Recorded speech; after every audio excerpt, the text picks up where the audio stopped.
Praise the lord. ప్రభువైన యేసుక్రీస్తు నామములో మీ అందరికీ ఉదయకాలమందు శుభములు తెలియజేస్తున్నాం. ఈరోజు ఎలక్షన్స్ ఉన్నాయి కదా, మనందరం కూడా ఓటును వినియోగించుకుందాం, ఆలోచించి వేద్దాం. క్రైస్తవ్యానికి వ్యతిరేకమైనటువంటి పరిస్థితులు మరలా మనకు రానియకుండా గత కాలంలో మణిపూర్లో కొన్ని ప్రభుత్వాలు క్రైస్తవ్యాన్ని ఎంత ఇబ్బంది కలగజేశాయో, ఎన్ని సంఘాలు తగలబెట్టారో, ఎంతమంది మనుషుల్ని చంపేశారో, నిజంగా ఎంతమందిని ఓచకోత కోసారో, తగలబెట్టారో అవన్నీ మనం విన్నాం. మనకు కలిగిన కొద్ది సహాయం కూడా వాళ్ళకి పంపించిన పరిస్థితులు ఉన్నాయి. కనుక మనకు దేవుడు మంచి ప్రభుత్వాన్ని ఇవ్వాలని ప్రార్థన చేయండి, ఆలోచించి ఓటు వేయండి. ఎక్కడా కూడా క్రైస్తవానికి వ్యతిరేకమైనవి కలగకుండా. ఎందుకంటే మన భారతదేశంలో ఎవరికి ఇష్టమైన భక్తిని చేసుకోవచ్చు, ఎక్కడ ఇబ్బంది లేదు. అదే కొనసాగేలాగా ఉండాలని మనం ప్రార్థించాలి. అలాగే ఓటు వేసేటప్పుడు కూడా మరి చక్కగా ప్రార్థనాపూర్వకంగా మంచి ప్రభుత్వాన్ని దేవుడు మనకు అనుగ్రహించాలని మీరందరూ కూడా ఓటు వేయమని ప్రార్థన చేయమని ఒక సంఘ కాపరిగా నేను మీ అందరికీ కూడా తెలియజేస్తూ ఉన్నాను. ఈ ఉదయకాలమందు మనం ఈ మధ్యకాలమందు యేసుక్రీస్తు పరమవైద్యుడని, సర్జన్ అని, ఆపరేషన్ చేయగలని, ఫిజిషియన్ అని, అనగా ఒక రోగాన్ని నిర్ధారించే డాక్టర్ అని, గైనకాలజిస్ట్ అని మనం మాట్లాడుతూ వచ్చాము. ఈరోజు ఆయన కార్డియాలజిస్ట్ కూడా, అంటే హృద్రోగ శస్త్ర నిపుణుడు, అంటే గుండె ఆపరేషన్ చేసే డాక్టర్ని కార్డియాలజిస్ట్ అంటారు కదా. అపోస్తుల కార్యము 16:14 ఒక మాట ఉన్నది, లూదియా హృదయమును ప్రభువు తెరిచాడు, అందువల్ల ఆమె యేసును విశ్వసించింది అని. అంటే హృదయాన్ని తెరవగలిగిన వాడు ఆయనే. హృదయాన్ని తెరవడం ఏంటి? గుండెను కూడా మార్చగలిగిన వాడు. రాతి గుండెని తీసి మాంసపు గుండెని ఇస్తాను అంటాడు యెహెజ్కేలు 36:26. రాతి గుండె నిజంగా సౌలుది ఒకప్పుడు రాతి గుండె, అందుకే క్రైస్తవ సంఘాలని కాల్చేశాడు. స్టెఫన లాంటి వాళ్ళని పొట్టను పెట్టుకున్నాడు. అనేక మంది గర్భిణీ స్త్రీలని చంపాడు. దమస్కులో జరుగుతున్న ప్రార్థనలు కూడా ఆపాలని బయలుదేరాడు ఈ కఠినమైన గుండె కలిగిన వ్యక్తి.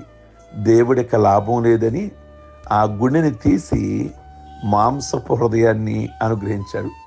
మనం కూడా ఒకప్పుడు చాలా సందర్భాల్లో ప్రభు దగ్గరికి రాకముందు రాతి గుండె, ప్రభు అంటే ఇష్టం లేక అనేకమైన చెడ్డ కార్యాలు జరిగిస్తా, అనేకమైన చెడును జరిగిస్తా, మన ప్రక్క వారికి అన్యాయం చేస్తా, దేవుని భయం లేకుండా జీవిస్తూ ఉండేవాళ్ళని. అయితే నిజంగా ప్రభు దర్శించాక మనసు పోయింది, ఆ గుండె పోయింది. అందరికీ మంచి చెయ్యాలి, మంచిగా జీవించాలి, మన వల్ల ఇతరులకి నష్టం కలగకూడదు, నిజంగా సృష్టికర్తను ఆరాధించాలి. ఇది ఏ హృదయం అంటే మాంసపు హృదయము. అంటే గుండె ఆపరేషన్ చేశాడు ప్రభు మీకు, రాతి గుండెని తీసేశాడు, మాంసపు హృదయాన్ని ఇచ్చాడు. ఇప్పుడు ఏ హృదయం కావాలి ప్రభువుకి అంటే విరిగి నలిగిన హృదయాలు ఆయన అలక్ష్యము చేయడు. 51:17 కీర్తన గ్రంథం. ప్రియ దేవుని బిడలారు, ఎవరు అడిగారు హృదయం ఎందుకు పాడవుద్ది అని. ఎందుకు పాడవుద్ది? నీ హృదయం ఎవరికైనా మనుషులకి ఇస్తే పాడవుద్ది. నీ హృదయాన్ని ఎవరికి ఇవ్వాలి? ప్రభుకు మాత్రం ఇవ్వండి. సాతానికి ఇవ్వమాకండి, మనుషులకి ఇవ్వమాకండి. మీ హృదయాన్ని దేవునికి ఇవ్వండి. ప్రియ దేవుని బిడ్డలారా, మీ హృదయాన్ని ఆయనకి ఇస్తే, ఆ డాక్టర్ గారికి ఇస్తే చక్కగా మారుస్తాడు. రాతి గుండెని తీసి మాంస హృదయాన్ని పెడతాడు, గుండె మార్పిడి చేస్తాడు. గుండె మార్పిడి చేసేటప్పుడు డాక్టర్ రమేష్ గారు, కార్డియాలజిస్ట్ డాక్టర్ గారు, లేదా పళ్ళెం పెద్దేశ్వరరావు గారు ఏం చేస్తారు? వాళ్ళు దారంతో కుట్లు వేస్తారు కదా, కానీ ఈయన దారం ఉపయోగించాడు. తన ప్రేమ స్పర్శ ద్వారా ఆయనను బాగు చేస్తాడు. నీలో ఉన్న రాతి గుండెని తీస్తాడు, మాంసపు గుండెని పెడతాడు అక్కడ. కనుక నిజంగా సంఘంలో ఉన్న వాళ్ళందరూ, ఈరోజు దేవుని బిడ్డలైన వాళ్ళందరికీ దేవుడు చక్కటి మాంసం కలిగిన హృదయాన్ని ఇచ్చాడు. కనుకే జాలి, దయ, ప్రేమ, మంచి మనసు, మంచి అలవాటులు, మంచి తలంపులు, ఇవన్నీ కూడా, మంచి చూపు, మంచి వినికిడి, ఒకప్పుడు ఇవన్నీ కూడా లేవు మనకి. ఈరోజు ప్రభు నీ హృదయాన్ని, నీ గుండెని మార్చిన తర్వాతే కనుక ఆయన మంచి కార్డియాలజిస్ట్. ఈ లోకలున్న కార్డియాలజిస్టులందరికీ కూడా, గుండె మార్పిడి చేసే డాక్టర్లందరికీ కూడా ఆయనే జ్ఞానాన్ని ఇచ్చేవాడు.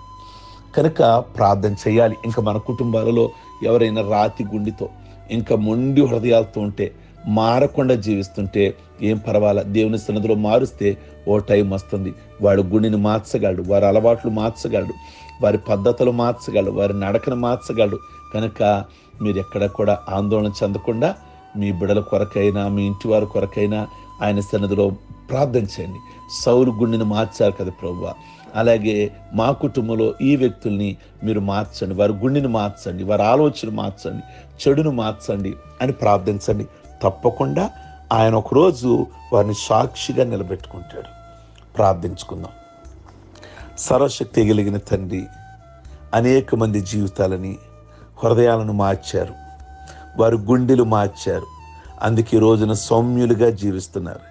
ఇతరులకు హాని చేసే మనుషులు కూడా ఈ రోజున సౌమ్యులుగా జీవిస్తున్నారు అంటే వారి ఆలోచన మార్చారు, వారి గుండె మార్చారు, మాటలు మార్చారు, వినికిడి మార్చారు, చూపు మార్చారు.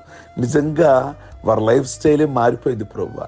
ఇతరులకి ఎంత దీవెనకరంగా ఉంటున్నారో, ఎంత ఆశీర్వాదకరంగా ఉంటున్నారో. ఇంకా ఏ కుటుంబంలోనైతే అయ్యా వారి బిడ్డల కొరకై తల్లులు ప్రార్థిస్తున్నారో ప్రభువా, తండ్రులు ప్రార్థిస్తున్నారో తండ్రి, ఒక్కసారి జ్ఞాపకం చేసుకొని వారి యొక్క గుండె మార్చండి ప్రభువా. మంచి మనస్సును వారికి అనుగ్రహించి మిమ్మల్ని వారు తెలుసుకోవడానికి, వాళ్ళ హృదయాలు మీకు ఇవ్వడానికి, సాతానుకు కాదు, లోకానికి కాదు, పాపానికి కాదు, వారి హృదయాన్ని మీకు ఇచ్చే హృదయాలు దయచేయండి. వారిని కూడా మీరు వాడుకోమని ప్రార్థిస్తున్నాం. మీ వందనాలు, స్తోత్రాలు చెల్లిస్తున్నాం. ఈరోజు ఎలక్షన్స్ జరుగుతున్నాయి. ఆ ప్రాంతాలలో భద్రత, మంచి వాతావరణం దయచేయమని ప్రార్థిస్తున్నాం. ప్రతి ఒక్కరూ కూడా ఓటు హక్కును వినియోగించుకోవడానికి, అలాగే ప్రభు మంచి ప్రభుత్వాన్ని మాకు దయచేయండి. అయ్యా మీ వందనాలు, స్తోత్రాలు. రాజుల కొరకు ప్రార్థించమన్నారు, అధికారుల కొరకు ప్రార్థించమన్నారు, దేశం కొరకు ప్రార్థించమన్నారు. అవన్నీ బాగుంటేనే మీరు నెమ్మదిగా, సుఖముగా బ్రతుకుతారని అయ్యా తిమోతి పత్రికలో మీరు చెప్పారు.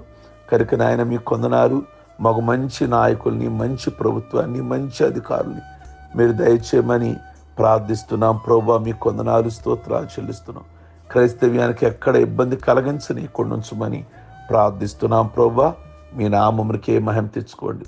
ఈరోజు పెళ్లి రోజులు, అలాగే పుట్టినరోజులు, అలాగే రక్షణ పొందిన రోజులు జ్ఞాపకం చేసుకుంటున్న బిడ్డలందరినీ కూడా జ్ఞాపకం చేసుకొని ప్రత్యేకమైన దీవెన, ఆశీర్వాదాలు వారికి, వారి కుటుంబాలకి మీరు అనుగ్రహించమని యేసుక్రీస్తు నామములో అడుగుచున్నాం తండ్రి.